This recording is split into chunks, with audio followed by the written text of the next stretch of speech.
Hoofstuk 55. Hierdie hoofstuk berus op Lukas 17 vers 20 tot 22. Nie met sigbare tekens nie. Sommige fariseërs het Jesus kom vra wanneer die koninkryk van God sal kom. Meer as 3 jaar het verloop sedert Johannes die Doper die boodskap soos trompetgeskal deur die land verkondig het. Die koninkryk van die hemele het nabygekom. Matteus 3 vers 2. En nog het die fariseërs geen aanduiding van die totstandkoming van die koninkryk gesien nie. Baie wat Johannes verwerp het en Jesus tree vir tree beveg het geskimp dat sy sending misluk het. Jesus het geantwoord: Die koninkryk van God kom nie met sigbare tekens nie. En hulle sal nie sê, kyk hier of kyk daar nie, want die koninkryk van God is binne in julle. Die koninkryk van God begin in die hart. Moenie hier of daar om manifestasies van aardse mag soek as tekens van sy koms nie. Daar sal dae kom, het hy aan sy disippels gesê, wanneer julle sal begeer om een van die dae van die seun van die mens te sien, en julle sal dit nie sien nie. Omdat dit nie met wêreldse vertoon gepaard gaan nie, loop julle gevaar om nie die heerlikheid van my sending te gewaar nie. Julle besef nie hoe groot jul voorreg vandag is om onder julle, al is hy in mensheid gehul, hom te hê wat die lewe en die lig van die mense is nie. Die dae sal kom wanneer julle met verlange sal terugkyk na die geleenthede wat julle nou geniet om saam met die Seun van God te verkeer. As gevolg van hul selfsug en wêreldsheid kon selfs die disippels van Jesus nie die geestelike heerlikheid wat hy aan hulle wou openbaar raak sien nie. Eers na Christus se hemelvaart na sy Vader en die uitstorting van die Heilige Gees op die gelowiges, kon die disippels die heilandse aard en sending behoorlik waardeer. Nadat hulle die doop van die Heilige Gees ontvang het hulle begin besef dat hulle in die teenwoordigheid van die Here der heerlikheid self was. Naarmate hulle aan die woorde van Christus herinner is, het hulle die profeseë begin verstaan, as ook die wonderwerke wat hy verrig het. Die wondere van sy lewe het voor hulle verbygetrek, en hulle was soos manne wat uit 'n droom wakker word. Hulle het besef dat die woord het vlees geword en onder ons kom woon.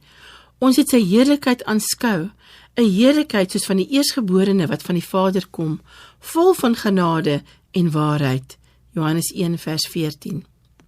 Christus het werklik van God af na 'n sondige wêreld gekom om die gevalle seuns en dogters van Adam te red. In hul eie oë het die disippels nou veel onbelangriker voorgekom as voordat hulle dit besef het. Hulle het nooit moeg geword om sy woorde en werke oor en oor te bedink nie.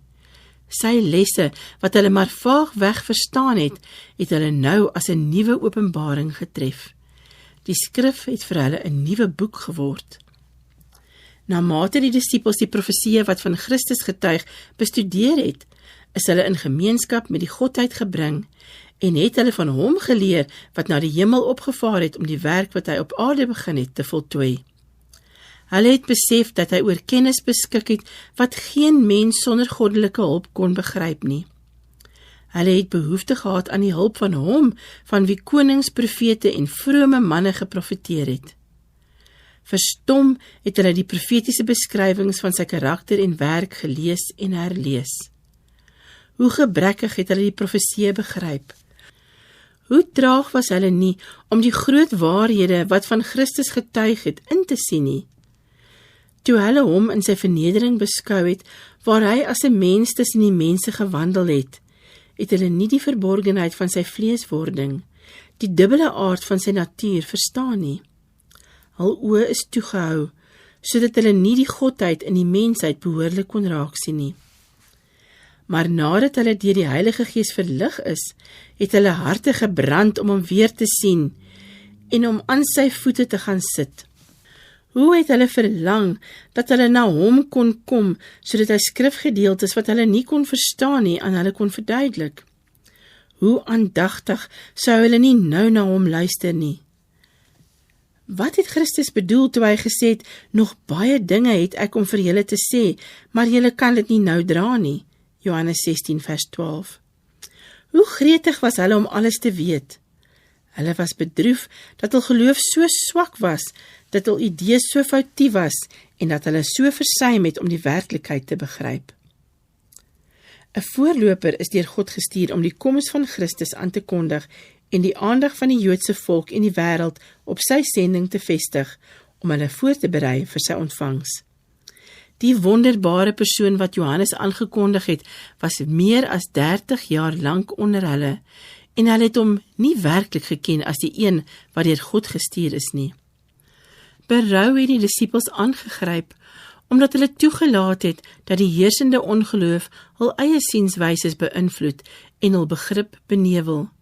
Die lig van hierdie donker wêreld het in die duisternis geskyn, en hulle kon nie verstaan waar sy strale vandaan kom nie. Hulle het al afgevra waarom hulle so opgetree het, dat dit vir Christus nodig was om hulle te bestraf. Hulle het dikwels sy gesprekke herhaal en gesê, waarom het ons toegelaat dat aardse oorwegings en die verset van die priesters en rabbies ons verstand benevel het, sodat ons nie kon begryp dat iemand groter as Moses onder ons was nie, en dat iemand wyser as Salomo ons onderrig nie? Hoe traag was ons ore, hoe swak was ons verstand.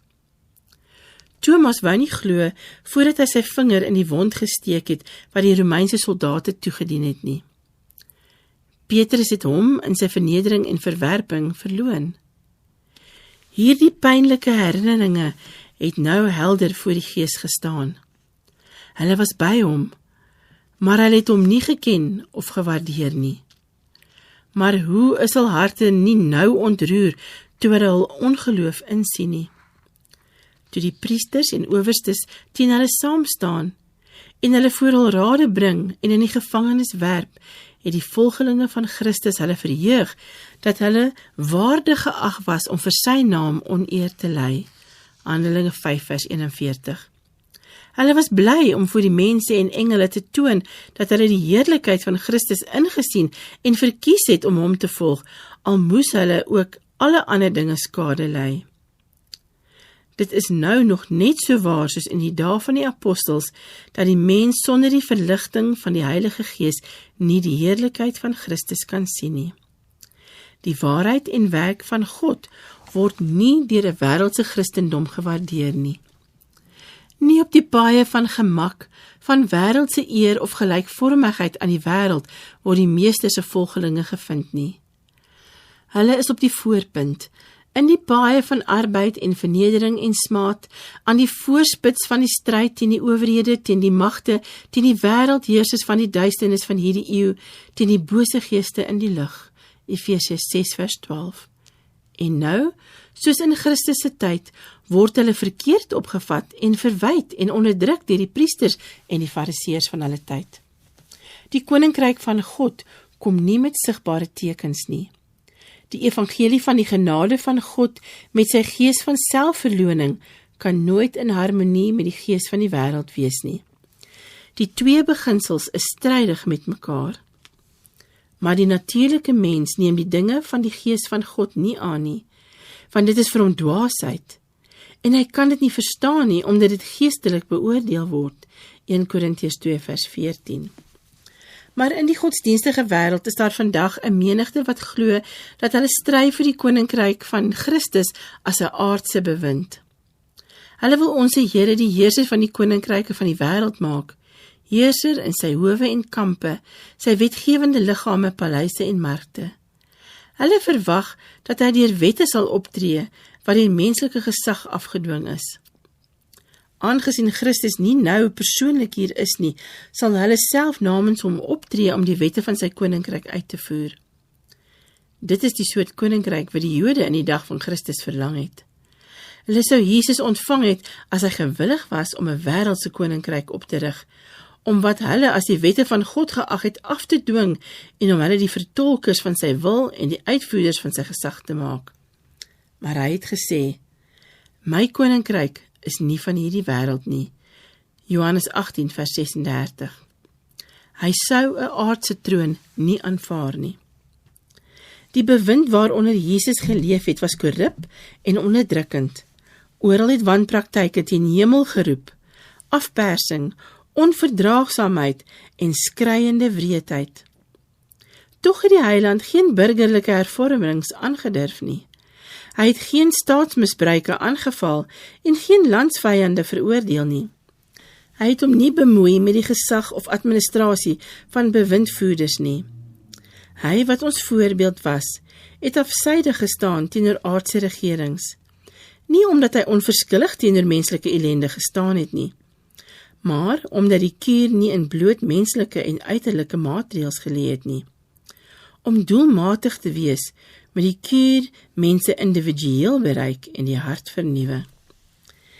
Nie deur die beslissings van howe of rade of wetgewende liggame nie, nie deur die beskerming van wêreldse groot manne kom die koninkryk van Christus tot stand nie, maar deur die inplanting van Christus se natuur in die mens deur die werk van die Heilige Gees. Maar almal wat hom aangeneem het, aan hulle het hy mag gegee om kinders van God te word, aan hulle wat in sy naam glo, wat nie uit die bloed of uit die wil van die vlees of uit die wil van 'n man nie, maar uit God gebore is. Johannes 1 vers 12 en 13. Hier is die enigste mag wat die mensdom kan ophef. En die menslike rol in die totstandkoming van hierdie werk is die verkondiging en uitlewing van die woord van God. Toe die apostel Paulus sy bediening in Korinthe begin het, die groot, ryk, goddelose stad wat met die naamlose ewels van die heidendom besoedel is, het hy gesê, want ek het my voorgeneem om niks anders as julle te weet nie as Jesus Christus, en hom as gekruisigde, 1 Korintiërs 2 vers 2. Toe hy later aan sommige van hulle, wat deur die laagste sondes besmet was geskryf het, kon hy verklaar, maar julle het heel laat afwas, maar julle is geheilig, maar julle is geregverdig in die naam van die Here Jesus en deur die Gees van onsse God. Ek dank my God altyd oor julle vir die genade van God, wat aan julle in Christus Jesus gegee is, 1 Korintiërs 6 vers 11 en 1 vers 4. Nou, soos in die dae van Christus, berus die werk van die koninkryk van God nie by hulle wat veg om die erkenning en steun van aardse heersers en menswette nie, maar by diegene wat in sy naam aan die volk die geestelike waarhede bekend maak, wat in die ontvangers die ondervindings van Paulus sal teweegbring. Ek is met Christus gekruisig, en ek leef nie meer nie, maar Christus leef in my. Galasiërs 2 vers 20. Dan sal hulle soos 'n Paulus arbeid ten behoewe van die mens. Hy het gesê, ons tree dan op as gesandte om Christus wil, asof God deur ons vermaan. Ons bid julle om Christus wil, laat julle met God versoen. 2 Korintiërs 5 vers 20.